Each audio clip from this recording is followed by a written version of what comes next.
అందరికీ నమస్కారం. నేను మీ కండవల్లి సాల్మన్ రాజు, రిటైర్డ్ సిఐ, రాజమండ్రి. నేను ఈ మధ్యకాలంలో వీడియోలు చేయట్లేదు. ఎందుకంటే నేను ఏది వీడియో చేసినా సరే కొంచెం పోలీసుల్ని విమర్శించడం జరుగుతుంది. విమర్శించడం అంటే వాళ్ళని విమర్శించాలని కాదు, దర్యాప్తులో సరి అయిన స్టెప్స్ తీసుకోవట్లేదని చెప్పి, లీగల్ ఫ్రేమ్లో జాబ్ చేయట్లేదని చెప్పి నా ఆవేదన తప్ప నాకు వేరే రిటైర్ అయిపోయిన నా డిపార్ట్మెంట్ నాకు అభిమానం లేకపోతే ఎలాగా. కాకపోతే నేను మామూలుగా వెళ్ళి చెప్పాను అనుకో, పోరా నీ లెక్క ఏంటంటారు. వీడియో ద్వారా చెప్పాను అనుకో, కనీసం కొంతమంది అన్నా వింటారని నా ఆశ. అయితే ఇప్పుడు ఈ వీడియో చేయడం గల కారణం ఏంటంటే, burning issue, Dharmasthali files, Kashmir files లాగా ధర్మస్థలి ఫైల్స్, ఇది జరుగుతుంది. మరి దీని మీద ఇంతకాలం మాట్లాడుకోవడం ఉండడానికి కారణం ఏంటంటే, పోలీస్ ఇన్వెస్టిగేషన్ చేస్తుంది. మరి ఇన్వెస్టిగేషన్ చేసేటప్పుడు మనం అడ్డదిడ్డాలుగా మాట్లాడితే అది కరెక్ట్ కాదనే ఉద్దేశంతో నేను ఇంతవరకు ఆగాను.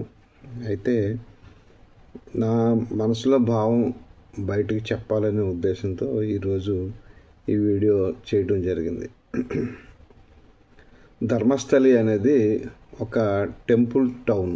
అది ఎక్కడుందంటే కర్ణాటక రాష్ట్రంలో మంగళూరు సిటీకి సుమారు 70 కిలోమీటర్ల దూరంలో బెల్తంగడి తాలూకాలో నేత్రావతి నదీ తీరాన ఉంది అది. ఎందుకంటే నేను లాస్ట్ ఇయరే అక్కడికి వెళ్ళడం జరిగింది. లాస్ట్ ఇయర్ జూన్ జూలైలో వెళ్ళాను అక్కడికి. మాకు తెలిసిన ఒక ఆయన, మా ఫ్రెండ్ మ్యారేజ్ అయితే అక్కడ ధర్మస్థలి దగ్గరలో వాళ్ళ ఊరు, అక్కడికి వెళ్ళా. నేను ఇంకొక 2-3 వెళ్ళాం కలిసి. ధర్మస్థలి టెంపుల్కి కూడా వెళ్ళాను నేను, ఎందుకంటే అక్కడ టోపోగ్రఫీ అంతా నాకు ఐడియా ఉంది. ధర్మస్థలి బస్ స్టాప్కి, అంటే ఒరిజినల్గా హైవే టెంపుల్కి వెళ్ళే జంక్షన్లో ఒక బస్ స్టాప్ ఉంటుంది. ఆ బస్ స్టాప్ దగ్గర చాలామంది, మరి నిజంగా ఈరోజు కూడా ఐసోలేటెడ్గానే ఉంటుంది. కనీసం అక్కడ పవర్ కానీ ఏం ఉండదు. తర్వాత లోపలికి టౌన్లోకి వెళ్ళిన తర్వాత ఒరిజినల్ కేఎస్ఆర్టీసీ బస్ స్టాండ్ ఉంటుంది. అది ఒక పెద్ద హోటల్ ఉంటుంది, దర్శన్ అనుకుంటే దాని పేరు హోటల్. అది ఆ హోటల్కి దగ్గర పైన కేఎస్ఆర్ అంటే కొంచెం మెట్ట మీద ఉంటుంది కేఎస్ఆర్టీసీ బస్ స్టాండ్. సరే, ఈ ధర్మస్థలి టెంపుల్ దగ్గర మరి అప్పుడు అయితే ఇప్పుడు ఇలా ఉంది కాబట్టి అప్పుడు ఇంకా బాగా దూరంగా అటవీ ప్రాంతంలాగే ఉంటుంది. అదంతా అటవీ ప్రాంతంలాగే ఉంటుంది. అది నేను చూశాను. అది ఆ అటవీ ప్రాంతంలాగే ఉంటుంది అది అంతాను. కాకపోతే ఇప్పుడు ఆ ధర్మస్థలి టెంపుల్ ఎవరు కట్టారంటే జైన్కి సంబంధించిన వాళ్ళు. అది ఒక ప్రైవేట్ టెంపుల్ కట్టారు దాన్ని, జైన్స్ ఒక ప్రైవేట్ టెంపుల్. అయితే శివుడు దాంట్లో దేవుడు. కాకపోతే మన చరిత్ర ప్రకారం, లేకపోతే మనం హైందవ విశేషాల ప్రకారం అది మంజునాథుని దేవాలయం అని చెప్పి, మంజునాథుని పుట్టిరు అని చెప్పి అక్కడ దేవాలయంగా దాన్ని ప్రశంసిస్తారు. అసలు ఆ టెంపుల్కి చాలామంది మరి యాత్రికులు వస్తుంటారు, ప్రతిరోజు వస్తుంటారు. మరి అక్కడ హోటల్లో, నేను ఆ హోటల్లో దిగే ఎదురుగా, ఆ హోటల్లో ఎంత డీసెంట్గా ఉందంటే మెయింటెనెన్స్ కానీ, లేకపోతే అక్కడ బ్రేక్ఫాస్ట్ కానీ, లంచ్ కానీ, అది టెంపుల్కి సంబంధించింది కాదు, ఒక ప్రైవేట్ హోటలే. కానీ మరి దర్శన్ అనుకుంటే దాని పేరు. చాలా బాగా మెయింటైన్ చేస్తుంటారు. నేను ఇంతవరకు చాలా చక్కటి మెయింటెనెన్స్ అనమాట అది. ఆ టెంపుల్లో కూడా, టెంపుల్ పైకి అయితే పెద్దగా కనబడదు, పెద్ద స్ట్రక్చర్ కూడా పెద్దగా ఉండదు అది టెంపుల్. కనీసం మన రాజమండ్రిలో జైన్స్ దేవాలయం కట్టారు పాలరాతితో, అలా కూడా ఉండదు. అది మామూలుగా ఉంటుంది. కాకపోతే దానికి ప్రసిద్ధి చెందిన అది టెంపుల్ అది. సరే, దీంట్లో అసలు ప్రస్తుతానికి ఉన్న ఈ అభియోగంలోకి వెళ్ళే ముందు ఒక విషయం మీకు చెప్పాలి. అదేంటంటే, ఇది ప్రైవేట్ టెంపుల్గానే ఉంది స్టిల్ ఈ రోజు కూడా. కానీ దానికి ఆదాయం కోట్లాది రూపాయలు వస్తుంది. మరి మన ఆంధ్రప్రదేశ్లో అయితే ఇలాంటి టెంపుల్స్ని మరి ఇమ్మీడియట్లీ ఎండోమెంట్స్ డిపార్ట్మెంట్ తీసేసుకుంటుంది. దాని వచ్చే ఆదాయంకి ఒక కంట్రోల్ పెడుతుంది. కానీ ఈరోజు కూడా ఆ టెంపుల్ ఆ ప్రైవేట్ వ్యక్తుల చేతుల్లోనే ఉంది. అది దాని నిమిత్తం ఒక నాగరిక సేవా ట్రస్ట్ అనే వాళ్ళు ఒకళ్ళు దాని గురించి ఫైట్ చేస్తున్నారు. Hindu religion institutions and charitable endowments act 1997 కింద దాన్ని పబ్లిక్ టెంపుల్గా, ప్రైవేట్ టెంపుల్ కాకుండా పబ్లిక్ టెంపుల్గా మార్చాలని ఆ ఎండోమెంట్స్ డిపార్ట్మెంట్కి హ్యాండ్ ఓవర్ చేయాలని చాలా కాలం నుంచి పోరాటం జరుగుతుంది. మరి దాన్ని వారు అడ్డుకుంటూనే ఉన్నారు. కానీ ప్రఖ్యాత హిందూ టెంపుల్ అది మరి నిజంగా అక్కడ భక్తులకి చాలా నమ్మకం ఆ టెంపుల్ అంటేనే. మరి ఆ టౌన్ అది కూడా పెద్ద విస్తరించిన టౌన్ ఏం కాదు, అది మామూలుగా సామాన్యమైన టెంపుల్ టౌన్ అది అంతే. కానీ పరిస్థితులు చూస్తుంటే మరి అలాగా అనిపించట్లే. ఇప్పుడు మనకి అక్కడ గతంలో జరిగిన విషయాలు మనం చెప్పుకునే ముందు అసలు ప్రజెంట్ ఈరోజు ఈ ధర్మస్థలి టెంపుల్ గురించి మనం మాట్లాడుకోవాల్సిన పరిస్థితి ఎందుకు వచ్చింది అనే విషయం 2 ముక్కలు మనం మాట్లాడుకుందాం.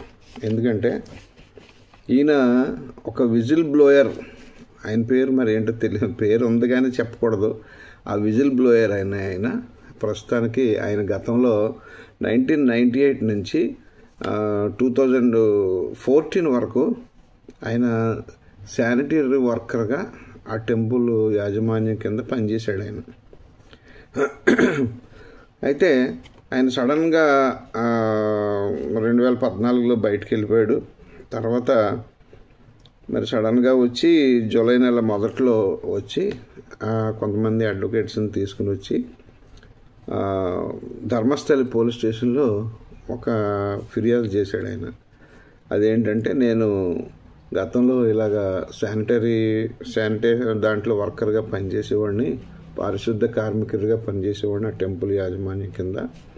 నేను అప్పుడు పనిచేసినప్పుడు చాలామంది బాలికలు, తర్వాత యువతులు, ఎంతోమందిని నేను స్త్రీలను, మహిళల్ని, నేను చంపి తీసుకొచ్చిన మహిళల్ని నేను ఖననం చేసేవాడిని, పాతి పెట్టేవాడిని, లేదంటే డీజిల్లో పెట్రోల్ వేసి తగలపెట్టి వాళ్ళని డిస్పోజ్ చేసేవాడిని.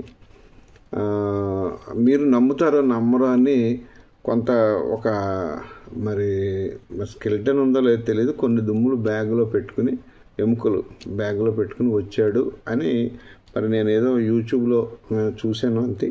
అది నిజమో కాదో నాకు తెలీదు. నిజంగా అదే కానీ నిజమైతే మరి అదొకలాగా ఉంటుంది ఇన్వెస్టిగేషను. తర్వాత లేదు, మామూలుగా అతను కేవలం వాక్ రూపంగానే దానికి చెప్పాడు, స్టేట్మెంట్ చెప్పాడంటే అదొక రూపంలో ఉంటుంది. సరే, వారు ఆ కేసు రిజిస్టర్ చేయడం జరిగింది. ఇది మన ఈయన చెప్పిన స్టేట్మెంట్ తీసుకుని ఒక ఎఫ్ఐఆర్ రిజిస్టర్ చేయడం జరిగింది. తర్వాత ఈయన మాటలు మరి నమ్మశక్యంగా ఉన్నాయా అంటే ఏకంగా 100 మంది పైనే నేను చచ్చిపోయిన అమ్మాయిలని రేప్ చేయబడి, లేకపోతే బలవంతంగా చంపబడే అమ్మాయిలని, లేకపోతే యువతల్ని, లేకపోతే స్త్రీలను తీసుకొచ్చి నేను పాతి పెట్టాను, నాకు హ్యాండ్ ఓవర్ చేస్తే అని చెప్పడం వల్ల మరి కొంచెం నమ్మాలా, పోలీసు నమ్మాలా, నమ్మకూడదా?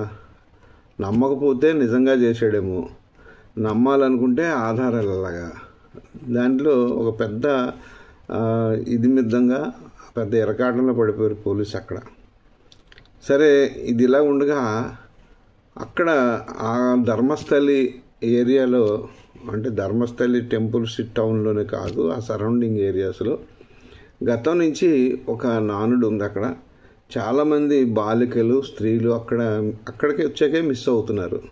దానికి కారణం మరి అక్కడ ఉన్న లోకల్ మీడియా కానీ, కొంతమంది సోషల్ వర్కర్స్ కానీ దాని గురించి చాలా ప్రొటెస్ట్ చేయడం, చాలా యాజిటేషన్ చేయడం జరిగింది.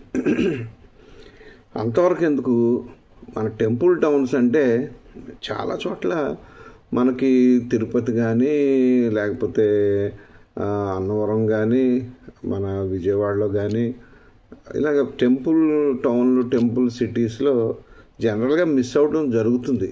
అంటే అది కొంతమంది ఇంటెన్షన్గా వెళ్ళిపోవచ్చు, కొంతమంది నిజంగా అంటే ఇప్పుడు కమ్యూనికేషన్ పెరిగింది కాబట్టి ఇప్పుడు మిస్ అవ్వడం 100కి 90% ఇంటెన్షన్ ఉంటే తప్ప మిస్ అవ్వడం అనేది జరగదు.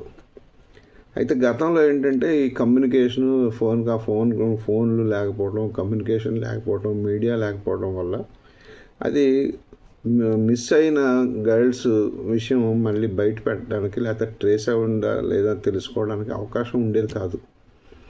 ఇప్పుడు నేను ఉద్యోగం చేసినప్పుడు కూడా ఒక గర్ల్ మిస్సింగ్ సపోజ్ ఒక 13 నుంచి 18 ఇయర్స్ 20 ఇయర్స్ గర్ల్ మిస్ అయింది లేకపోతే ఉమెన్ మిస్ అయిందని పోలీస్ స్టేషన్కి కంప్లైంట్ వస్తే ఇమ్మీడియట్గా పోలీసు ఆలోచించేది ఏంటంటే బహుశా ఎవరైనా ఈ అమ్మాయి ఎవరితోనా ఆ లవ్లో ఉందా, ఆ లవ్ వల్ల ఇంట్లోంచి వెళ్ళిపోయిందా, ఫస్ట్ ఆలోచన అదే వస్తుంది.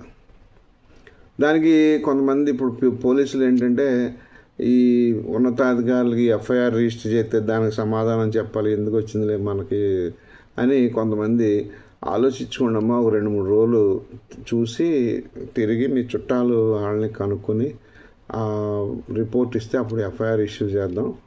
మళ్ళీ దానికి ఏం చెప్తారంటే మళ్ళీ ఫోటో వస్తుంది, ఫోటో గురించి పేపర్లో వస్తుంది, ఇన్ఫర్మేషన్ అంతా పేపర్లో వస్తుంది, అమ్మాయి గురించి కొంచెం ఇబ్బంది పడాల్సిన పరిస్థితి వస్తుందని తిరిగి మా పోలీసులే కౌన్సిలింగ్ ఇస్తారు. అంటే మేము కూడా ఇచ్చాం గతంలో. అంటే అది మన తప్పు సలహా కాదు అది. ఎందుకంటే ఒక పెళ్ళవ్వాల్సిన అమ్మాయి గురించి పేపర్లో న్యూస్ వస్తే జనరల్గా రేపొద్దున అమ్మాయికి పెళ్ళి అవ్వడానికి కొంచెం ఇబ్బందికరంగా జరుగుతుంది. దానివల్ల ఏంటంటే ఒక 2-3 డేస్ చూడండి అమ్మా అని చెప్పడం మనం భావ్యమే. కానీ ప్రస్తుత పరిస్థితిలో అలాంటి రిస్క్ తీసుకోకుండా ఉండటమే మంచిదని పోలీసు వారికి నేను సలహా చెప్తున్నాను. అయితే ఈ మిస్సింగ్ కేసులో మరి ఒక విధమైన అశ్రద్ధ అనేది జరుగుతుంది. అది గర్ల్ కానీ బాయ్ కానీ లేకపోతే మ్యాన్ కానీ లేకపోతే ఉమెన్ కానీ ఆ మిస్సింగ్ కేసులో కొంచెం అశ్రద్ధ అనేది జరుగుతుంది. ఎందుకంటే మిస్సింగ్ కేసు అనగానే అది ఏం ఇన్వెస్టిగేషన్ ఉంటుందని ఆ పోలీస్ స్టేషన్లో ఎవరో మూల కూర్చున్న ఒక హెడ్ కానిస్టేబుల్కో లేకపోతే ఒక ఏఎస్ఐకో లేకపోతే ఒక ఎస్ఐకో ఇచ్చి ఈ ఎఫ్ఐఆర్ ఇష్యూ చేయవా అని చెప్తారు ఎస్హెచ్ఓ గారు. ఆ ఎఫ్ఐఆర్ ఇష్యూ చేసిన తర్వాత ఇక ఏముంటుంది, ఎఫ్ఐఆర్ ఇస్తే దాంతో మన బాధ్యత అయిపోతుంది, ఎవరు మనం ప్రశ్నించరు. దానికి ఏదో లుక్అవుట్ నోటీస్ అని ఆన్లైన్లో ఒకటి పెట్టేస్తాం మనం. తర్వాత ఫోటోలు తీసుకుంటాం, ఫోటోలు తీసుకుని అంతకన్నా ఇన్వెస్టిగేషన్ ఏం చేస్తారు, లీడ్ దొరికితేనే కదా. ఇప్పుడైతే ఆ అమ్మాయి దగ్గర సెల్ ఫోన్ ఉంటే లేకపోతే అతను ఎవరితో అన్నా మాట్లాడితే ఆ అమ్మాయి సెల్ ఫోన్ గురించి ఆ సెల్ ఫోన్ ట్రాకింగ్ వల్ల చాలామంది అమ్మాయిలు ట్రేస్ అవుతున్నారు. ఒకవేళ కిడ్నాప్ అయినా ట్రేస్ అవుతున్నారు, ఒకవేళ ఆ అమ్మాయి మోసపోయినా సరే ట్రేస్ అవుతున్నారు.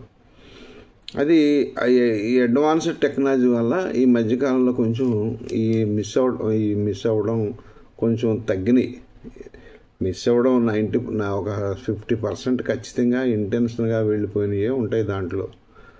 అయితే ఇందులో హ్యూమన్ ట్రాఫికింగ్లో ఇరుక్కుపోయారా, లేకపోతే ఏదైనా ప్రాస్టిట్యూషన్ వాళ్ళ చేతిలో పడిపోయారా, లేకపోతే ఆర్గన్స్ బిజినెస్ చేసే వాళ్ళ చేతిలో పడ్డారా, ఇవన్నీ అనుమానాలు ఇప్పుడు కొత్తగా రేగుతున్నాయి. గతంలో అయితే పిల్లల్ని ఎత్తుకుపోయే వాళ్ళు ఏంటంటే కేవలం ఒక ఆడుకోవడానికి భిక్షాటన కోసం మాత్రమే పిల్లల్ని ఎత్తుకు వెళ్ళిపోవడం జరిగేది పూర్వం. కానీ ఇప్పుడు అది లేదు. ఎందుకంటే ఇప్పుడు హ్యూమన్ ఆర్గన్స్ బిజినెస్ ట్రేడింగ్ ఎక్కడైతే వచ్చిందో దాని మీద కొంచెం ఆలోచించాల్సిన పరిస్థితి, స్పీడ్ ఇన్వెస్టిగేషన్ అవసరం దీంట్లో ప్రజెంట్ మిస్సింగ్ కేసులు ఏదైనా సరే. కానీ సరే ఇప్పుడు అక్కడ ధర్మస్థలిలో ఏమైందంటే గతంలో చాలా కాలం నుంచి చాలా రిపోర్ట్లు మిస్ అవుతున్నారు, అమ్మాయిలు మిస్ అవుతున్నారు, బాలికలు మిస్ అవుతున్నారు అని ఒక నానుడు ఉంది. అక్కడైతే నానుడు ఉంది. ఆ నానుడికి ఉండడానికి గల కారణం ఏంటంటే గతంలో మరి చాలా కాలం నుంచి ప్రతి టెంపుల్ దాంట్లో కూడా జరుగుతాయి ఇటువంటి. అది నేనేమి అది అది గొప్ప కొత్తగా ఏమీ కాదు. అది ప్రతి టెంపుల్ ఉన్న ఏరియాలో జరుగుతాయి. ఎందుకంటే తిరుపతి ఉంది, ఆ తిరుపతిలో ఎవరో ఒక ఇద్దరు లివింగ్ టుగెదర్ వాళ్ళు, లేకపోతే ఎవరో లవర్స్ తిరుపతి అన్నవరం వెళ్తారు, వెళ్ళి అక్కడ ఓ రోజు ఉంటారు. ఇందులో ఇంటెన్షన్ కూడా వెళ్ళిన మ్యాన్ కానీ బాయ్ కానీ ఇంటెన్షన్ దీన్ని ఎలా వదిలించుకోవాలని చెప్పి అక్కడికి వెళ్ళిన తర్వాత ఆ అమ్మాయి ఫుడ్లో ఏదైనా కలిపి ఆ అమ్మాయి చచ్చిపోయిన తర్వాత వీడు వెళ్ళిపోవడం, ఆ అమ్మాయిని వదిలేసి వెళ్ళిపోవడం. కొంతమంది అయితే ఆ అమ్మాయి ఒంటి మీద జ్యువెలరీ తీసుకొని వెళ్ళిపోవడం. ఇలాంటి కేసులు చాలా చాలా రిపోర్ట్ అవుతాయి. ఎందుకు ఈవెన్ రాజమండ్రిలో కూడా రిపోర్ట్ అవుతాయి అటువంటి కేసులు. లాడ్జెస్లో మర్డర్లు కానీ, లాడ్జెస్లో సూసైడ్లు కానీ. తర్వాత కొంచెం బస్ స్టాండ్లో సింగిల్గా లేడీస్ ఉన్న అమ్మాయిలని వాళ్ళ అబ్బాయిలు కొంతమంది ఒక్కొక్కడు అదే మోడస్ ఆపరండి వాడికి. ఆ సింగిల్గా ఉన్న లేడీస్ వాళ్ళని ట్రాప్ చేసి వీడు తీసుకెళ్ళడం, లాడ్జికి తీసుకెళ్ళడం. ఆ లాడ్జికి తీసుకెళ్ళి అక్కడ ఆ అమ్మాయితో ఎంజాయ్ చేయడం. ఆ అమ్మాయి కొంచెం అపస్మారక స్థితిలో ఉంటే ఆ అమ్మాయి ఒంటి మీద వస్తువులు పట్టుకుని వెళ్ళిపోయి ఆ అమ్మాయిని అక్కడ వదిలేయటం. ఎందుకంటే ఒకవేళ సంసారం చేసుకుంటూ భర్తతో ఉన్న అమ్మాయి అయితే ఎవరికి చెప్పుకోలేదు, లేదా సూసైడ్ అని ఆత్మహత్యను చేసుకోవాలి. తప్పు అనేది చేసే ముందు తప్పు అని తెలియదు వాళ్ళకి. పాపం తనకు తన జీవితంలో లోటు ఉంది, ఆ లోటుని శారీరకమైన కోరికల్లో లోటు ఉంది కాబట్టి ఆ లోటుని ఈ రకంగా తీర్చుకుందామని కొంతమంది మహిళలు ఇలా చేయడం వల్ల, ఇలాంటి వ్యక్తులు ట్రాప్లో పడడం వల్ల విగత జీవులై కొన్ని లాడ్జిల్లో దొరకడం జరుగుతుంది. ఇక్కడే కాదు, తిరుపతిలో కానీ, విజయవాడలో కానీ, అన్నవరంలో కానీ చాలా మీరు వెరిఫై చేస్తే, రికార్డు వెరిఫై చేస్తే ఖచ్చితంగా ఉంటాయి. దాంట్లో వైజాగ్లో కానీ, సింహాచలంలో కానీ ఉంటాయి ఖచ్చితంగా. లాడ్జ్లో చచ్చిపోయిన వాటర్లు ఉంటాయి, సూసైడ్లు ఉంటాయి, తర్వాత ఎన్నో కేసులు, మిస్సింగ్ కేసులు ఉంటాయి. ఇదేంటి ఇంత లైట్గా చెప్తున్నాడు ఈ రిటైర్డ్ సిఐ ఉండి, ఇతనికి మానవత్వం లేదా అని మీరు అనుకుంటే అనుకోవచ్చు, కానీ వాస్తవం నేను మాట్లాడుతున్నా. అయితే ధర్మస్థలకి ఇంత చెడ్డ పేరు రావడానికి గల కారణం ఏంటంటే, ఇప్పుడు అతను చెప్పింది అతను ఎవరైతే విజిల్ బ్లోయర్ వచ్చి రిపోర్ట్ ఇచ్చాడో అది ఒక ఎత్తు అయితే, ఇక్కడ గతంలో 2003లో ఒక అమ్మాయి అనన్య భట్ అని ఒక అమ్మాయి మిస్ అయింది. వాళ్ళ మదరు సిబిఐలో స్టెనోగ్రాఫర్గా పనిచేస్తుందట. ఆ అమ్మాయి ఏంటంటే ఎంబీబీఎస్ స్టూడెంట్. ఆ అమ్మాయి అక్కడ బహుశా ఆ అమ్మాయి ఫ్రెండ్స్ కోసం ఇక్కడికి వచ్చింది. అక్కడికి ధర్మస్థలి వచ్చింది. ధర్మస్థలి వచ్చి కేవలం అదేంటంటే కేవలం టెంపుల్ దర్శనం కోసమే వచ్చింది. టెంపుల్ దర్శనం అది అయిపోయి ఆ అమ్మాయి అక్కడి నుంచి వాళ్ళ ఫ్రెండ్స్ దీనికి ఏం చేశారంటే ఆ అమ్మాయిని టెంపుల్ దగ్గర వదిలేసి ఆ చుట్టుపక్కల ఉన్న అమ్మాయిలు అనమాట, మీరు ఇక్కడే ఉండండి, మేము ఇంటికి వెళ్ళి బట్టలు తెచ్చుకుంటాము అని చెప్పేసిన తర్వాత వాళ్ళు వెళ్ళిపోయారు. వెళ్ళిపోయిన తర్వాత ఆ అమ్మాయి తిరిగి ఆ ఆడపిల్లలు వచ్చిన తర్వాత వాళ్ళు అమ్మాయిలు దొరకలే, ఆ అమ్మాయి కనబడలే, మిస్ అయింది. ఆ అమ్మాయి మిస్ అయితే పోలీస్ స్టేషన్కి వెళ్తే ఆ అమ్మాయి గురించి కంప్లైంట్ చేయడానికి వెళ్తే పోలీసు వారు దానికి సరైన సమాధానం చెప్పకుండా ఆ అమ్మాయి ఆ తల్లిని వాళ్ళు ఎంక్వైరీ చేశారు. మొత్తం ఈ స్టూడెంట్స్ అందరూ, ఆవిడ తాలూకు స్టూడెంట్స్ అందరూ ఎంక్వైరీ చేశారు. ఎంక్వైరీ చేసిన తర్వాత దాని విషయమై ఇంకా చివరికి ఏం చేయాలో అర్థం కాక 2004 సంవత్సరంలో వాళ్ళ తల్లికి ఇంటిమేషన్ ఇచ్చారు, మీ డాక్టర్ కనబట్టలేదు, మేము ఇలాగా ధర్మస్థలి వచ్చాము, ధర్మస్థలిలో టెంపుల్ దగ్గర మేము వదిలేసి వెళ్ళాము. తర్వాత అమ్మాయి ఫస్ట్ ఇయర్ స్టూడెంట్, అమ్మాయి ఎంబీబీఎస్ చదువుతుంది, ఉడిపి నుంచి వచ్చింది అమ్మాయి. అయితే దాని గురించి పెద్దగా వాళ్ళ అమ్మ వచ్చి వెతుక్కుని పోలీస్ స్టేషన్కి వెళ్తే పోలీస్ స్టేషన్లో ఎవరు సమాధానం చెప్పలేదు కదా. ఆవిడ మీద కొంచెం సీరియస్ అవ్వడం జరిగింది. తర్వాత ఈవిడ టెంపుల్ దగ్గరికి వెళ్ళి టెంపుల్ యాజమాన్యంతో మీద కొంచెం గొడవ పెట్టింది. గొడవ పెడితే మీ టెంపుల్ దగ్గరికి వచ్చిన తర్వాతే ఇలా జరిగింది అని చెప్తే, మరి అక్కడ ఏం జరిగిందో ఎవరు కొట్టారో తెలియదు, కానీ ఆవిడ మీద అసాల్ట్ జరిగి హెడ్ ఇంజరీ జరిగి ఆవిడ కోమాలోకి వెళ్ళిపోయింది. అలాగే 3 నెలల తర్వాత ఆవిడ మెలకు వచ్చిన తర్వాత మళ్ళీ ప్రయత్నాలు చేసింది, కానీ పోలీసులు ఏ విధమైన ఎఫ్ఐఆర్ ఇష్యూ చేయలేదు. కనీసం ఆ అమ్మాయి గురించి నెతకడానికి కూడా ఏమీ అవకాశం దొరకలే. సరే, దాని మీద ఇంకా ఆవిడ ఏం చేస్తుంది, నాన్ లోకల్ ఆవిడ, ఎక్కడి నుంచో వచ్చింది. సరే, ఇంకేం చేస్తుంది, వెళ్ళిపోయింది. ఇది ఇలా ఉండగా మరి 2012 సంవత్సరంలో అక్టోబర్ 9వ తారీఖుని సాయంకాలం మన సౌజన్య అనే అమ్మాయి మన స్కూల్ నుంచి, టెంపుల్ యొక్క కాలేజ్ ఉంటుంది, SGM కాలేజ్ ఏదో ఉంది దానికి, ఆ టెంపుల్ కాలేజ్ నుంచి అయిపోయిన తర్వాత ఆ అమ్మాయి నేత్రావతి ఘాట్ దగ్గర బస్సు దిగింది. బస్సు దిగిన తర్వాత చూసినాడు ఉన్నారు. తర్వాత అక్కడి నుంచి మిస్ అవ్వడం జరిగింది. ఈవినింగ్ మొత్తం పేరెంట్స్కి తెలిసి అమ్మాయి ఇంకా రాలేదని తిరుగుతూ ఉన్నారు పాపం. ఆఖరికి ఏం చేయాలో అర్థం కాక పోలీస్ స్టేషన్కి వెళ్ళి కంప్లైంట్ చేసినా పెద్దగా వాళ్ళు మరి బెల్తాగడి పోలీస్ స్టేషన్కి వెళ్ళి కంప్లైంట్ చేశారు, కానీ మరి సరిగా అంత రెస్పాండ్ అవ్వలేదు అక్కడ. తర్వాత 10/10/2012 అంటే ఆన్ ది నెక్స్ట్ డే ఈ అమ్మాయి విగతిజీవిగా నగ్నంగా మన్నవంక అటవీ ప్రాంతంలో ఆ అమ్మాయి దొరికింది. ఆ అమ్మాయి శవం బట్టి చూస్తే అది గ్యాంగ్ రేప్గా అది అనిపించింది అక్కడ చూసిన వాళ్ళందరికీ. సరే, దాని మీద ఇంకా శవం దొరికిన తర్వాత పోలీసులు ఏం చేస్తారు, సచ్చినట్టు తలగా కేసు రిజిస్టర్ చేయాలిగా. ఆ కేసు రిజిస్టర్ చేశారు. కేసు రిజిస్టర్ చేసిన తర్వాత అందులో మరి పోలీసు తప్పు అని నేను అన్నాను. మరి ఎందుకు ఎలా ఇన్వెస్టిగేషన్ చేశారో లేకపోతే ఇన్వెస్టిగేషన్ చేయలేదో తెలీదు.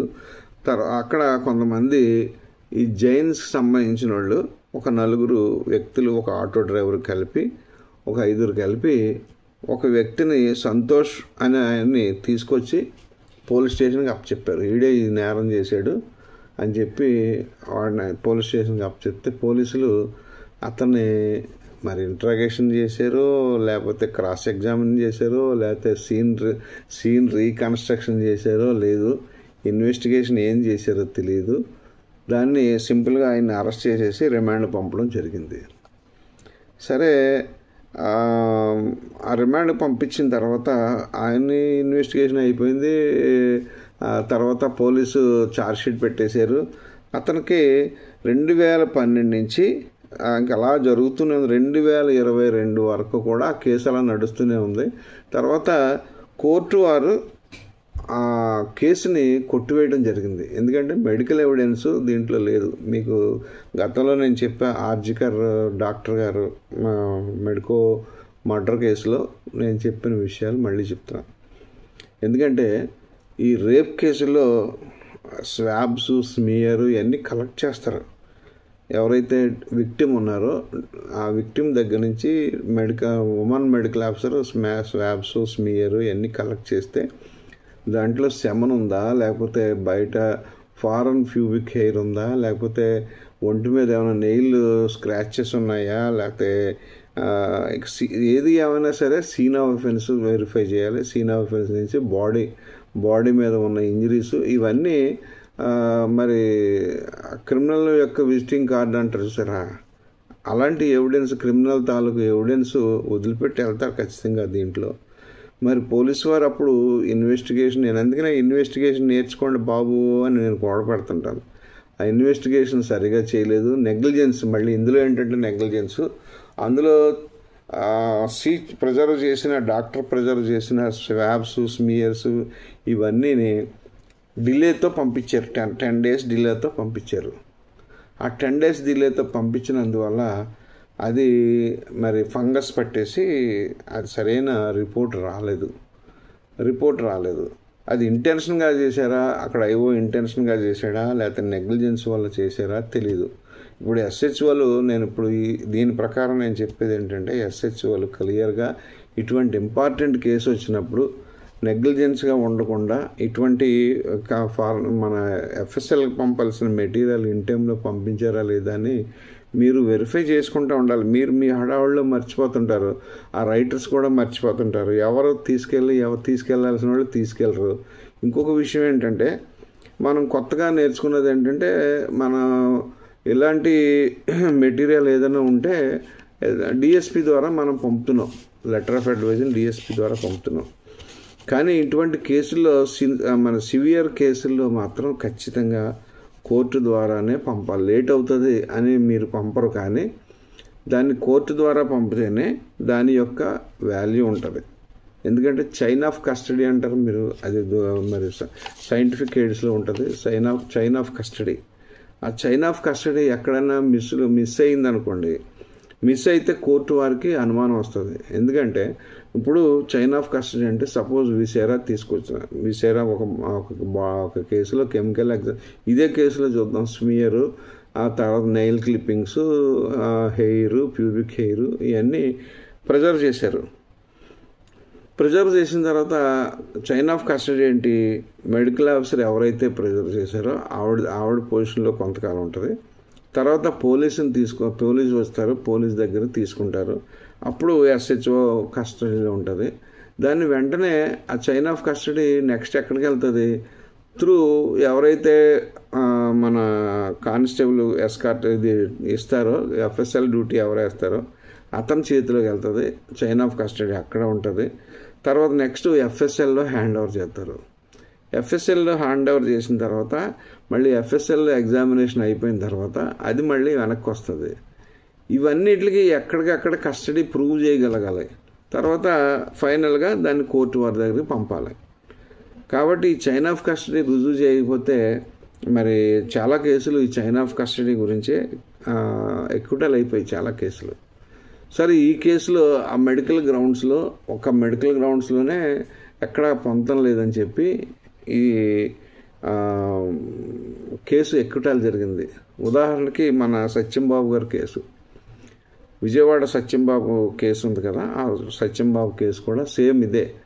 డిఎన్ఏ పంపించారు. ఆ డిఎన్ఏ పంపిన మరి అది మరీ దారుణం. అది పోలీస్ తప్పు చేశారో లేదని నేను చెప్పలేను, కానీ అది డిఎన్ఏ ఎగ్జామినేషన్ అనేది జడ్జి గారు నమ్మలేదట. కారణం ఏంటంటే, ఈ డిఎన్ఏ పరీక్ష చేసిన ఎవరైతే ఫారెన్సిక్ సైన్స్ ఎక్స్పర్ట్ ఉంటాడో ఆ ఎక్స్పర్ట్ మీద కరప్షన్ అలిగేషన్స్ ఉన్నాయంట గతంలో. అందుకని ఆ రిపోర్ట్ నేను నమ్మను అని చెప్పారు. ఆ రిపోర్ట్ నమ్మనని చెప్పి దాన్ని ఎక్విటల్ చేసి పడేశారు. దానివల్ల మొత్తం పోలీస్ పరువు అంతా పోయింది. 5 years జైల్లో శిక్ష అనిపించిన తర్వాత అతన్ని రిలీజ్ చేయడం జరిగింది, సత్యంబాబుని రిలీజ్ చేయడం జరిగింది.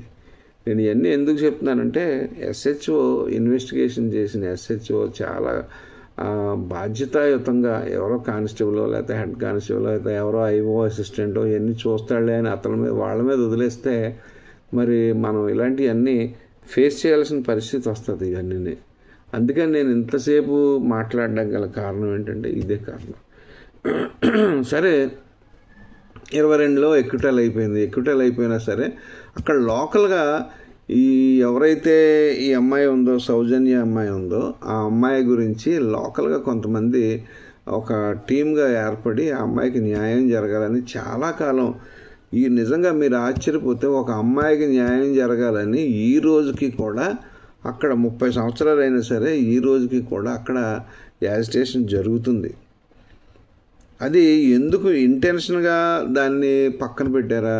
ఇప్పుడు ఎక్విటల్ అయింది కదా, ఎక్విటల్ అయిన దాని మీద రివ్యూ చేయమని చెప్పి మళ్ళీ కోర్టు వారికి రిప్రజెంటేషన్ ఇస్తే హైకోర్టు ఏదో ఆర్డర్ చేసింది ఎక్విటల్ మీద రివ్యూ చేయమని.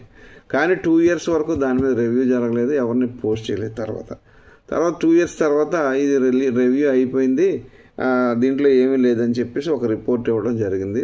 తర్వాత 2022లో సిబిఐ దాన్ని ఇన్వెస్టిగేషన్కి హ్యాండ్ ఓవర్ చేశారు. మరి సిబిఐ ఇన్వెస్టిగేషన్లో మరి అలాగే ఉండిపోయింది. ఎందుకంటే ఇందులో మహేష్ శెట్టి అనే ఒక ఆయన దీంట్లో బాగా యాక్టివ్ పార్ట్ తీసుకున్నాడు. పాపం ఆయన ఇలాగ ఆర్టీ యాక్ట్లో కానీ ఇలాగ దీని కేసు గురించి పర్స్యూ చేస్తున్నారని ఆయన మీద చాలా వరకు కొన్ని ఫాల్స్ కేసులు పెట్టడం జరిగింది పోలీసు.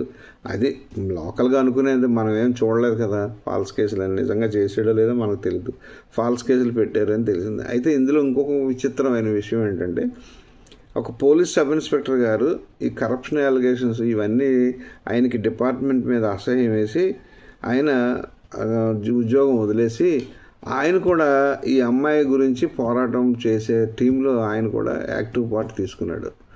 ఆయన ఇప్పుడు ప్రజెంట్ ఆ ఎస్ఐ గారు ఏం చేస్తున్నాడంటే, ప్రజాసేవ చేయాలనే ఉద్దేశంతో పోలీస్ స్టేషన్కి ఎవరైనా వెళ్ళే వాళ్ళకి సరైన గైడెన్స్ ఉండట్లేదని చెప్పి కిరణ్ బేడి గారు ఏదైతే చెప్పారో, మాజీ ఐపీఎస్ ఆఫీసర్ గారు, వాళ్ళకి కంప్లైంట్స్ రాసి పెట్టడం అలాంటి సేవ చేస్తున్నాడు. ఎందుకంటే నాకు కూడా ఆ కిరణ్ బేడి గారు అంత ఐపీఎస్ ఆఫీసర్ ఉండి పోలీసు ప్రజలకి మనం చేయాల్సింది ఏమీ లేదు, పోలీసు స్టేషన్కి వెళ్ళి కంప్లైంట్ చేయడం చాలామందికి తెలియదు, వాళ్ళకి ఎలా కంప్లైంట్ చేయాలి, ఒక కంప్లైంట్ రాసి ఇవ్వడం కూడా ఒక పెద్ద సేవ అని చెప్పి ఆవిడ చెప్పడంతోనే నేను ఆ మాటలకి ఇంప్రెస్ అయ్యి ఖచ్చితంగా నా దగ్గరగా నాకు ఎవరన్నా అడిగితే నేను ఖచ్చితంగా ఒక కంప్లైంట్ రిపోర్ట్ రాసిస్తాను, రాసిచ్చిన తర్వాత పోలీస్ స్టేషన్కి వెళ్తారు, దాని మీద వాళ్ళు యాక్షన్ తీసుకుంటారో లేదో మనకు అనవసరమైన విషయం, అది తర్వాత సెకండరీ. అది సరే, ఇప్పుడు ఇంత చెడ్డ పేరు ఆ ధర్మస్థలికి రావడానికి కారణం ఏమైందంటే, ఇప్పుడు గతంలో ప్రతి చోట జరుగుతున్నాయి. ఇప్పుడు మన పవన్ కళ్యాణ్ గారు అన్నారు, మన ఉప ముఖ్యమంత్రి గారు, మనకు 36,000 సుమారుగా 36,000 మంది అమ్మాయిలు మిస్ అయ్యారు, దాని గురించి ఏమీ పట్టించుకోలేదు గవర్నమెంట్ అని చెప్పి గతంలో అనడం జరిగింది. అయితే ఇందులో మనకి ఏంటంటే, ప్రతి 6 నెలలకో ప్రతి 3 నెలలకో మరి ఉన్నతాధికారులు ఏం చేయాలంటే ఎస్డిపో లెవెల్లో, కనీసం ఎస్డిపో లెవెల్లో ఒక రివ్యూ ఆర్గనైజ్ చేసి ఈ మిస్సింగ్ కేసులు, అన్ఐడెంటిఫైడ్ డెడ్ బాడీ కేసుల మీద ఒక రివ్యూ కండక్ట్ చేయాలి ఖచ్చితంగా. అన్నీ ఎస్పీ గారు చూసుకోవాలంటే అవ్వదు. ఆ రివ్యూ కండక్ట్ చేసుకుని ఈ మిస్ అయిన అమ్మాయిలు కానీ అబ్బాయిలు కానీ వాళ్ళ పేరెంట్స్ని కనుక్కొని మళ్ళీ తిరిగి వచ్చారా లేదా, తిరిగి వస్తే ఏమైంది, ఎక్కడికి వెళ్ళారు, ఎందువల్ల మళ్ళీ ఎందుకు వెళ్ళిపోయారు, ఇక్కడి నుంచి వెళ్ళిపోయారు అనే విషయం మళ్ళీ వెరిఫికేషన్ చేసి, లేకపోతే ఒక టీంని పెట్టి వెరిఫై చేసి ఖచ్చితంగా ఎప్పటికప్పుడు అప్డేట్ అవ్వాలి. ఆ కేసులో అప్డేట్ అయ్యి ఒకవేళ ఏదైనా దొరికిందనుకోండి, సపోజ్ మా అబ్బాయి వచ్చేసాడులే అని, మా అమ్మాయి వచ్చేసింది అని కొంతమంది ఊరుకుంటారు. కానీ అందులో ఏమన్నా తప్పు జరిగిందేమో, ఎవరన్నా కావాలని ఈ అమ్మాయిని మభ్యపెట్టి తీసుకెళ్ళి ఆ అమ్మాయిని పాడు చేసాడేమో, లేకపోతే ఎవరికన్నా అమ్మడానికి చూపాడేమో, ఇవన్నీ మనకు తెలియదు కదా. మనం వెళ్ళి తిరిగి అడిగితేనే కదా వాళ్ళు తిరిగి చేసి చెప్పగలిగేది. కొంతమంది చెప్పరు, అయినా కానీ మన ప్రయత్నం మనం చేయాలి. కాబట్టి ఈ 3 నెలలకోసారి డిఎస్పీ లెవెల్లో ఆ రివ్యూ చేసి ఖచ్చితంగా ఈ మిస్సింగ్ కేసులు, అన్ఐడెంటిఫైడ్ డెడ్ బాడీ కేసులు 174 కేసుల్లో ఖచ్చితంగా రివ్యూ చేసి పోస్ట్ మార్టం సర్టిఫికేట్ వచ్చిన తర్వాత పోస్ట్ మార్టం సర్టిఫికేట్లో ఏం ఒపీనియన్ ఇచ్చారు డాక్టర్ గారు, ఇవన్నీ చూసుకుంటే తప్ప ప్రజలకి న్యాయం జరగదు. కేవలం ఈరోజు కర్ణాటకలో ఆ ధర్మస్థలి ఉన్న ఏరియాలో అక్కడ లోకల్ పోలీస్ స్టేషన్లో ఉన్న ఎస్హెచ్ఓ కానీ పోలీస్ అధికారులు కానీ పబ్లిక్కి సరి అయిన రెస్పాన్స్ ఇవ్వకపోవడం వల్ల, ఇన్వెస్టిగేషన్ సరిగా చేయకపోవడం వల్ల మొత్తం ఎంటైర్ ప్రభుత్వానికి చెడ్డ పేరు వచ్చింది, మరి పోలీస్ డిపార్ట్మెంట్కి చెడ్డ పేరు వచ్చింది. ఆ టెంపుల్ టౌన్ అయిన ఆ ధర్మస్థలి దేవస్థానం కూడా చెడ్డ పేరు వచ్చింది. కాబట్టి మనం దీంట్లో చాలా చిన్న ఇష్యూ అనుకుంటారు మన పోలీస్ స్టేషన్లో.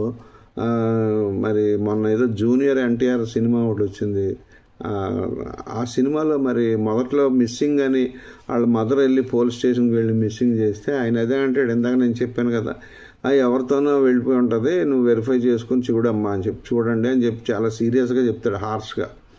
ఎంత బాధపడి ఉంటారో నిజంగా. ఆ సీన్ మాత్రం నాకు చాలా గుండెగా హత్తుకుందనమాట. మరి ఆయన పూరి జగన్నాథ్ గారు ఎక్కడ చూశాడో నాకు తెలియదు, కానీ అది చాలా పోలీస్ స్టేషన్లో జరిగే ఇష్యూ అది. అయితే కొంతమంది నాలాంటి వాళ్ళు ఏంటంటే కొంచెం సున్నితంగా చెప్తారు, కొంతమంది ఏమో ఈ వర్క్ ప్రెషర్ వల్ల కొంచెం హార్డ్గా చెప్తాం జరుగుతుంది. ఇలాగా ఆ పోలీస్ స్టేషన్లో ఉన్న పోలీస్ ఆఫీసర్లు, తర్వాత ఇన్వెస్టిగేటింగ్ ఆఫీసర్లు సరైన రెస్పాన్స్ ఇవ్వక మొత్తం ఆ ధర్మస్థలికి దగ్గర మొత్తం దాని ఇమేజ్ పోయే పరిస్థితి వచ్చింది. అది కాక మొత్తం కర్ణాటక పోలీసు మీద నింద పడిపోయింది ఇది. మరి ఇప్పుడు మరి ప్రభుత్వం దీని మీద ఈ ఎవరైతే విజిల్ బ్లోయర్ ఉన్నాడో ఆయన చెప్పిన దాని మీద నమ్మి మరి నమ్మాలి తప్పదు. కోర్టు మరి 164 స్టేట్మెంట్ అంటే పాత సిఆర్పిసి చెప్తున్నాను, 164 సిఆర్పిసి స్టేట్మెంట్ మ్యాజిస్ట్రేట్ గారి దగ్గర చెప్పడం జరిగింది. ఆయన కన్ఫెషన్ తీసుకుని ఇప్పుడు ఎగ్జిబిషన్ చేయడం కోసం మరి ధర్మస్థలి రావడం జరిగింది. మరి ఇవాళ మనకు వచ్చిన న్యూస్లో ఏంటంటే 15 ప్లేసులు ఐడెంటిఫై చేశారు. ఆ 15 ప్లేసుల్లో కొన్ని తవ్వారు. దానిలో ఒక ఏటీఎం కార్డు, ఒక పాన్ కార్డు, ఒక బ్లౌజు, రెడ్ కలర్ బ్లౌజు దొరికింది అని చెప్పేసి అన్నారు. 2 feet లోపలే దొరికింది అని చెప్పేసి అన్నారు. సరే, నేను ఏం చెప్తానంటే, సరే ఏటీఎం పాన్ కార్డు అది ప్లాస్టిక్ సంబంధించింది కాబట్టి అది ఏం అవ్వదు, పర్లేదు, అయిపోయి అన్నాలైనా అలాగే ఉంటుంది. కానీ బ్లౌజ్ అనేది మాత్రం మరి 11 ఏళ్ళు 12 ఇప్పుడు ఈయన వెళ్ళిపోయి ఇక్కడి నుంచి ఎన్నాలైంది, 2014లో వెళ్ళిపోయాడు. అంటే 2014 నుంచి 2025 అంటే ఇంచుమించుగా 12 సంవత్సరాలు 11 సంవత్సరాలు అయింది. ఈ 11 సంవత్సరాల్లో భూమిలో ఉన్న క్లాత్ చీకిపోకుండా ఉంటుందా, చీకిపోయి చిరిగిపోయి పీకుడు అయిపోకుండా ఉంటుందా, అదొకటి ఆలోచించాలి. తర్వాత రెండో విషయం ఏంటంటే, మరి ఎంతవరకు నిజమో తెలీదు. ఇది మీరు నమ్మాలి అని అనుకుంటే నేను కొన్ని బోన్స్ను పుర్రె తీసుకొచ్చాడు అని చెప్పేసి అన్నారు. అసలు నేనే కానీ ఐఓ అయితే అసలు ఇన్వెస్టిగేషన్ అనేది అక్కడి నుంచే మొదలు పెట్టాలి. అసలు ఈ బోన్స్ ఐఓ నువ్వు తెచ్చావు కదా, ఎక్కడి నుంచి తెచ్చావు అని చెప్పి, ఇది ఎవరి దాలకు సంబంధం అని చెప్పి అక్కడి నుంచి ఇన్వెస్టిగేషన్ మొదలు పెడితే కొంచెం సక్సెస్ అవ్వడానికి అవకాశం ఉంటుంది. రెండో విషయం ఏంటంటే, ఈయన 11 సంవత్సరాల క్రితం ఆ ఊరు వెళ్ళిపోవడానికి గల కారణం వీళ్ళ కుటుంబంలోనే ఒక వ్యక్తికి ఇలాంటి ఒక అమ్మాయికి ఇలా జరిగింది అని చెప్పి మరి ఈ మీడియాలో వినడమే. నాకైతే తెలియదు ఎక్కడ ధర్మస్థలి ఎక్కడ రాజమండ్రి, కేవలం మీడియాలో వినడమే. కాబట్టి మరి అది కూడా వెరిఫై చేయాలి, నిజంగా ఏ అమ్మాయి జరిగింది, అసలు జరిగిందా లేదా, అసలు ఎక్కడ ఆ అమ్మాయిని చంపేశారా, లేకపోతే ఆ అమ్మాయి మిస్ అయ్యిందా ఏంటనేది అది కూడా వెరిఫై చేయాలి. ముందుగానే వెరిఫై చేసుకోవాలి. తర్వాత ఇన్వెస్టిగేషను ఈ బోన్స్ దొరికినాయా, పుర్రెలు దొరికినాయా, ఆ పుర్రెల్ని సూపర్ ఇంపోజిషన్ అని మామూలు ఫోటోలతో సూపర్ ఇంపోజిషన్ టెస్ట్ చేయించారా, లేకపోతే డిఎన్ఏ టెస్ట్ చేయించారా, ఇవన్నీ తర్వాత విషయాలు. ఇవన్నీ అసలు ముందుగా చేయాల్సింది ఎవరైతే ఈ వ్యక్తి అసలు నిజంగా ఇతను అక్కడ పనిచేశాడా లేదా, అతను పనిచేసినప్పుడు ఏమైనా గొడవలు జరిగినాయి అక్కడ, లేకపోతే ఏమైనా ఫైనల్. ఎందుకంటే నేను ఒక స్కూల్ యాజమాన్యం విషయంలో ఒక కేసు వచ్చింది. ఒక అటెండర్ని వాళ్ళు మానిపించేశారు ఉద్యోగం, ఒక ఎయిడెడ్ స్కూల్లో ఉద్యోగం మానిపించేస్తే అతని మీద ఆ స్కూల్ యాజమాన్యం మీద చాలా అలిగేషన్స్ పెట్టి అతను పోలీస్ స్టేషన్లో కంప్లైంట్ ఇవ్వడం జరిగింది నాకు. సరే, నేను వెరిఫై చేసింది అతను చేసిన అలిగేషన్స్ అన్నీ కరెక్ట్ కాదు. ఇంతకీ కారణం ఏంటంటే, అతనికి ఇవ్వాల్సిన డబ్బుల్లో నీకు దానికి ఇంత పోయినాయి, దీనికి ఇంత పోయినాయి అని చెప్పి కొంత డబ్బు ఆపేశారు వాళ్ళు. ఆ కక్షతో ఏంటంటే పోలీస్ స్టేషన్లో రకరకాల కథలు వెళ్ళి పోలీస్ స్టేషన్లో రిపోర్ట్ ఇవ్వడం జరిగింది. ఒకవేళ అలాంటిది ఏమైనా జరిగిందా, ఇతనికి ఫైనల్ సెటిల్మెంట్ అయ్యిందా లేదా, ఎవరైతే వ్యక్తి ఇతను అలిగేషన్స్ పెడుతున్నాడో ఆ వ్యక్తి ఫైనల్ సెటిల్మెంట్ అయ్యిందా లేదా, ఇవన్నీ మరి పోలీస్ ఆఫీసర్స్ సిట్ ఇవన్నీ వెరిఫై చేసుకోవాలి. అంటే వాళ్ళకి తెలియకని కాదు, ఎందుకంటే సీనియర్ మోస్ట్ ఐపీఎస్ ఆఫీసర్లను పెట్టారు దాంట్లో, అందులో సిట్లో. ముందు ఎగ్జిబిషన్ చేసే ముందు ఈ వ్యక్తి యొక్క అసలు ఏంటి మానసిక స్థితి ఏంటి, అది నిజంగా ఇతను చేసే. ఎందుకంటే ఒక అమ్మాయి, మీకు తెలుసో తెలీదో, ఈ మధ్యకాలంలో అంటే గత 2-3 years క్రితం ఒక అమ్మాయి 348 మంది ఎంతమందో రేప్ చేశారని చెప్పి పెట్టింది. అది మరి ఆ లెక్క ఎలా పెట్టిందో మనకు తెలీదు. అంటే అటువంటి కొంతమంది వాళ్ళు మానసికంగా ఏదైనా ఇబ్బందులు పడినప్పుడు కొంతమంది కొన్ని స్టోరీస్ చెప్తుంటారు. స్టోరీ అని మనం అంటలేదు, ఎందుకంటే ఇటువంటి కొన్ని జరుగుతూ ఉంటాయి. నేను సీనియర్ రిటైర్డ్ పోలీస్ ఆఫీసర్ కాబట్టి నేను చెప్పడం జరుగుతుంది. ఎందుకంటే చిన్నపిల్లలు ఉన్నారనుకోండి, ఒక 9 years 12 years లోపు లేదా 14-15 years లోపు పిల్లలు వాళ్ళు వెళ్ళిపోతారు, ఇంట్లోంచి వెళ్ళిపోతారు. ఏదో సిటీ చూడాలనో లేకపోతే డబ్బులు తీసుకుని ఇంట్లోంచి వెళ్ళిపోతారు. వెళ్ళిపోయి వాళ్ళు తిరిగి వచ్చినప్పుడు ఏం చెప్తారంటే, స్టోరీస్ ఏం చెప్తారంటే, అబ్బాయి నన్ను పలానా కారు, తెల్ల కారు వచ్చింది, దాంట్లో బలవంతంగా ఎక్కించుకెళ్ళిపోయారు. నేను ఎక్కడో రెడ్ సిగ్నల్ దగ్గర ఆగితే నేను అక్కడి నుంచి దూకొచ్చేసాను అని చెప్తుంటారు. అది మరి దాన్ని మన తల్లిదండ్రులకి ఉన్న ప్రేమ వల్ల వాళ్ళు చెప్పేది నమ్ముతారు, పిల్లలు చెప్పేది నమ్ముతారు. కానీ మా ఇంట్లోనే ఇటువంటి ఇష్యూ జరిగింది, మా ఫ్యామిలీలోనే. నాకు చెప్పగా నేను వెళ్ళి ఆ రోజు నైటు ఇలాగ మా ఆవిడ తీసుకెళ్ళిపోయారంట, ఏదో వాసన చూపించారంట, ఏదో పెట్టారంట, అదంటే ఇదంట, డ్రౌజీగా ఉన్నాడు అప్పటి నుంచి అని చెప్తే నేను వెరిఫై చేసి మా వాడు కథలు వెళ్తున్నాడు రా బాబు వీడని నేను మళ్ళీ వాళ్ళ అమ్మకు చెప్తే నమ్మదు కదా, వాళ్ళ అమ్మకు చెప్తే కొడుకు మీద ప్రేమ కదా, నమ్మదు. కాబట్టి ఆవిడకి చెప్పకుండా వాళ్ళ నాన్నగారికి చెప్పి ఇదేం కాదబ్బా, ఇది మనవాడు స్కూల్ ఎగ్గొట్టి ఎక్కడైతే మీరు తిడతారని ఇలాంటి కిడ్నాప్ స్టోరీ వెళ్ళాడు అని నేను చెప్పడం జరిగింది. ఇవన్నీ ఎందుకు చెప్తున్నానంటే, వ్యక్తుల యొక్క మనస్తత్వాలు రకరకాలుగా ఉంటాయి. ఇది ఒకవేళ నిజంగా అలాంటిది ఈ ఫైనాన్షియల్ సెటిల్మెంట్స్ విషయంలో ఏమైనా తేడా వచ్చింది అప్పుల్లో, అసలు ఇతను ఈ ఊరు వదిలేసి వెళ్ళిపోవడం గల కారణం ఏంటి, ఎక్కడ ఉండేవాడు, ఏ ఏరియాలో ఉండేవాడు, ఇతను ఎందుకు వెళ్ళిపోయాడు, ఇతను ఏం పని చేసేవాడు. ఓకే, నిజంగా అతను చెప్పినట్టే మనం అనుకుందామండి, ప్రాక్టికల్గా ఆలోచిద్దాం. ఒక శవాన్ని ఒక్క వ్యక్తి భుజం మీద తీసుకెళ్ళిపోవడానికి ఎంత బేతాళుడు చెప్పిన, విక్రమార్కుడు చెప్పిన కథ ఇది ఏమన్నాను. చెట్టు మీద వెళ్ళిపోతుంటారు చూడండి, అది బేతాళుడు, ఏదో మన పాత సినిమాల్లో కథ. అలాగేమన్నా ఒక్కడే మోసుకెళ్ళిపోవడానికి ఏమైనా అవకాశం ఉందా? ఒక శవాన్ని మోసుకెళ్ళాలంటే చాలా కష్టం, అది ఇంకొకళ్ళ అసిస్టెంట్ ఖచ్చితంగా ఉండాలి. ఓకే, ఇతనికి ఎక్కడ శవాన్ని ఇచ్చారు, ఎక్కడిచ్చారు శవాన్ని, ఎవరిచ్చారు, అప్పుడు ఇచ్చినప్పుడు ఎవరెవరు వచ్చారు? ఓకే, ఆయన చెప్పలేదు, చెప్తాడు, లేదా చెప్పడానికి నేను ఏమోనండి గుర్తులేదని చెప్పచ్చు, లేకపోతే ఫలానా వాళ్ళు ఇచ్చారని చెప్పాలిగా. పోనీ అసలు చివరి దాకా వదిలేండి, ఫస్ట్ టైం వెరీ బిగినింగ్ ఇతనికే ఎందుకు ఇచ్చారు? అక్కడ చాలామంది పారిశుద్ధ కార్మికులు ఉంటారు కదా, ఇతనికే ఎందుకు ఇవ్వడం జరిగింది? ఇతన్నే ఎందుకు డిస్పోజ్ చేయమని జరిగింది? ఇతనికి వేరే వాళ్ళు ఎవరినైనా అసిస్టెన్స్ ఇచ్చారా లేదా? అసలు డెడ్ బాడీని ఎలా తీసుకొచ్చారు? అతనికి హ్యాండ్ ఓవర్ చేసినప్పుడు ఫస్ట్ ఎక్కడ హ్యాండ్ ఓవర్ చేశారు, ఎలాగ మోడ్ ఆఫ్ ట్రాన్స్పోర్ట్ ఏంటి అక్కడ తీసుకొచ్చినప్పుడు? అక్కడి నుంచి ఈయన చెప్పే నదీ తీరానికి తీసుకెళ్ళినప్పుడు అక్కడి నుంచి అక్కడికి ఎలా ట్రాన్స్పోర్ట్ తీసుకెళ్ళాడు, ఎంతమంది వెళ్ళారు ఇతను? మరి ఇవన్నీ మనం వెరిఫై చేయాల్సిన పరిస్థితి ఉంది. ఎందుకంటే ఇదేదో మలయాళం సినిమాలు వాళ్ళు బాగా తీస్తారు ఇన్వెస్టిగేషన్ విషయాల్లో. మనం నిజంగా అది చాలా ఎప్రిషియేట్ చేయాలి, మలయాళం డైరెక్టర్స్ని చాలా ఎప్రిషియేట్ చేయాలి. ఇటువంటి కేసులు కొన్ని కేసులు ఇటువంటి సీరియల్ కిల్లర్స్ విషయాల్లో చాలా చక్కగా తీస్తారు వాళ్ళు. ఇవన్నీ మనం వెరిఫై చేసుకోవాలి.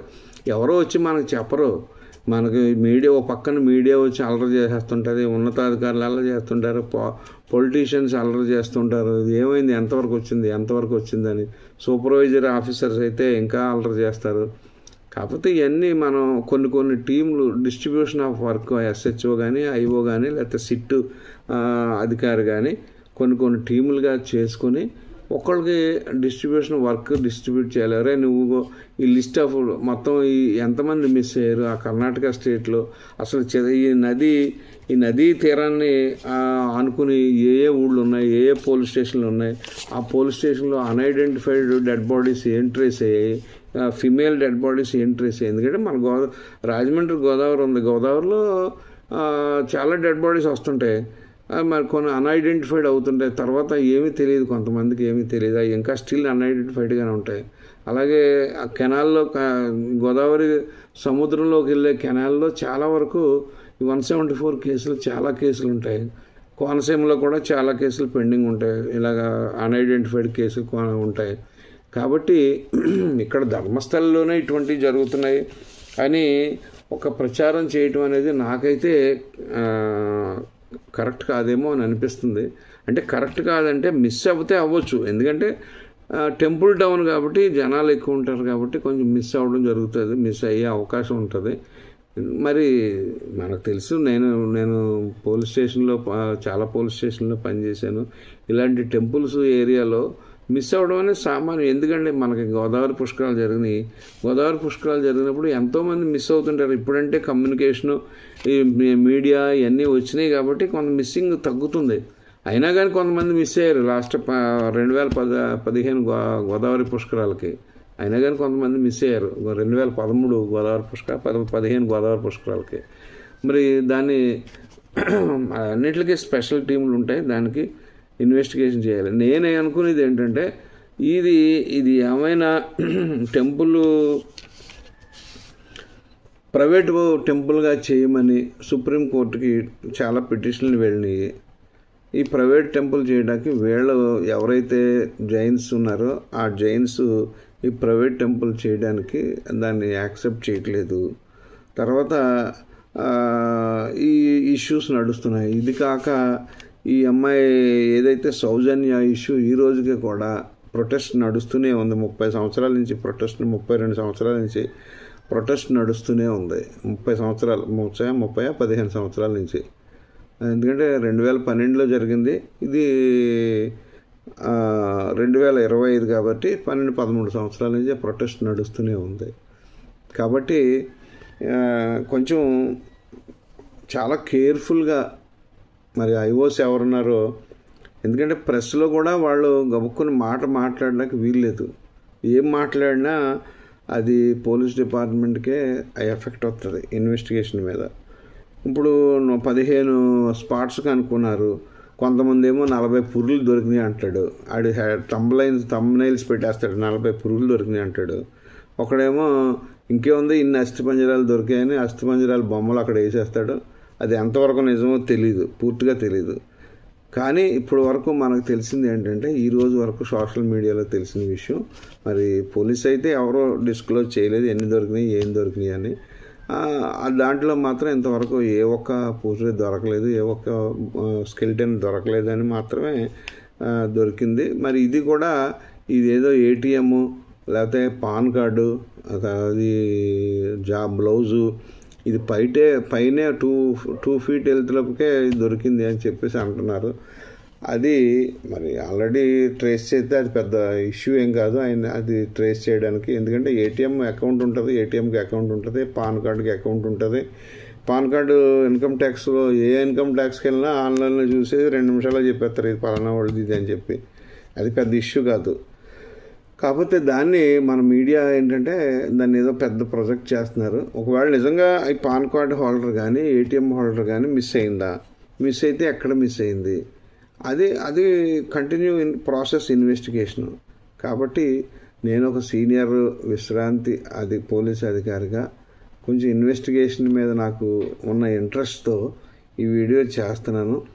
నాకైతే ధర్మస్థలి దేవస్థానం యొక్క ఉన్నతిని తగ్గించడం కోసం ఇలాంటిది ఏమైనా జరుగుతుందేమో అని నాకు ఒక అభిప్రాయం, అంతే. నాకు అది నిజంగా నా అభిప్రాయానికి ఎవరన్నా ఉంటారో లేదో తెలియదు కానీ, ఎందుకంటే అక్కడ ఇష్యూస్ జరుగుతున్నాయి.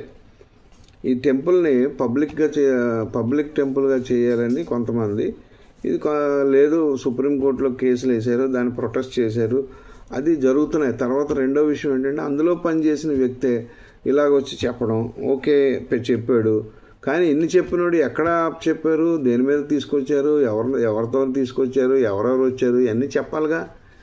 ఇప్పుడు అందరికి పేర్లు తెలిసినాయే కదా, అతనికి చెప్పాలి కదా.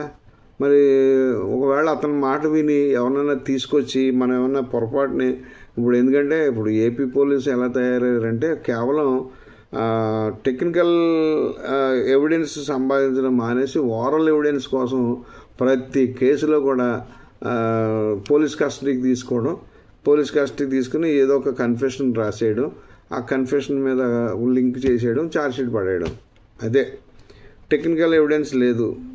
ఈవెన్ మిస్అప్రాపరేషన్ కేసులో మరి నిన్న చూస్తే ఆ లెక్కర్ కేసు ఉంది, ఆ లెక్కర్ కేసులో ఛార్జ్షీట్ చూసా. ఆ మిస్అప్రాపరేషన్ కేసులో మరి వైట్ కాలర్ అఫెన్స్ కేసులో ఇన్వెస్టిగేషన్ చాలా ఉంటుంది.